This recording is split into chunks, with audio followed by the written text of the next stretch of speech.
আমাদের 22 থেকে 25-এ সম্মেলন, 25-এর কাজ শেষ করব, 26 থেকে 26-এর প্রস্তুতি। বাংলা থেকে লোকসভায় শূন্য, রাজ্য বিধানসভায় শূন্য, জেলা পরিষদে শূন্য, পুরসভা বলতে টিম করে জ্বলছে একমাত্র নদিয়ার তাহেরপুর।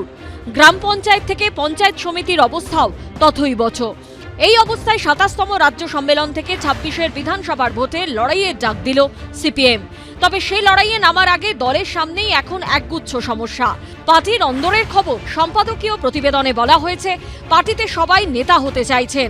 জোনাল কমিটি, জেলা কমিটির নেতা হওয়ার জন্য এক প্রকার লড়াই চলছে, কিন্তু শাখা স্তরে কাজ করার মানসিকতা নেই।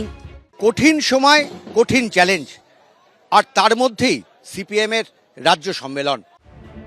ক্ষমতায় থাকাকালীন যে উত্তর ও দক্ষিণ 24 পরগনায় সিপিএম এর সবচেয়ে বেশি আসন ছিল, সেখানেই এখন সাংগঠনিক পরিস্থিতি অত্যন্ত খারাপ। ভোট 5%-এরও কম। দলের অন্দরের ব্যাখ্যা, ছাত্র ও যুব সংগঠনে মানুষ এলেও তাদের ধরে রাখা যাচ্ছে না। আবার একটা বড় অংশের সমর্থনকে ভোট বাক্স পর্যন্ত নিয়ে যেতে পারছে না দল। এর থেকে বেরিয়ে আসতে আন্দোলন সংগ্রামী যে একমাত্র পথ, তা পরিষ্কার করে দিয়েছে রাজ্য সিপিএম নেতৃত্ব। পশ্চিমবঙ্গ এই সময় এই উদাহরণটা তৈরি করছে যে বিধানসভার মধ্যে না থেকেও পুরসভা বিরোধী শূন্য করার পরেও কিভাবে আমরা লড়াই করছি মাঠে ময়দানে রাস্তায়। মানুষের জীবন জীবিকা, বেকারি, দারিদ্র, দুর্নীতি, তার থেকে নির্বাচনটা জাত পাত, ধর্ম, বর্ণ, মন্দির, বিধানসভায় কে কত বড় উগ্র হিন্দু তার প্রতিযোগিতা হচ্ছে।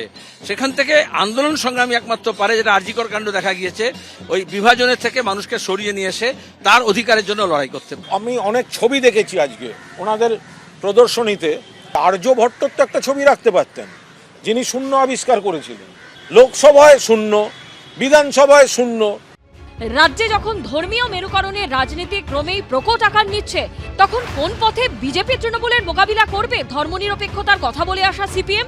লড়াইয়ে গণতান্ত্রিক পদ্ধতিতে ভোট পরিচালনা করার সাহস দেখালে আজও বামপন্থীরা পার্লামেন্ট, বিধানসভার ভেতরে, পৌরসভা, পঞ্চায়েতের ভেতরে থাকবে। পার্টির প্রতি সাধারণ মানুষের আস্থা আছে, সাধারণ মানুষের প্রতি মানুষের আস্থা, পার্টির আস্থা আছে, একসাথে লড়বে। যদি শূন্য কাটাতে হয় সিপিএম কে, তাহলে তৃণমূল হাটাও, নো ভোট টু মমতা স্লোগানে ওদের আসতে হবে, নইলে বি টিম হিসেবে থাকবে, হিন্দুদের ভাগ করবে।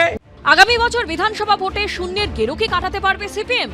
34 বছর পশ্চিমবঙ্গ শাসন করা দলের সামনে এটাই এখন সবচেয়ে বড় প্রশ্ন। উজ্জ্বল মুখোপাধ্যায়, অনির্বাণ বিশ্বাস ও বিটন চক্রবর্তীর রিপোর্ট, এবিপি আনন্দ।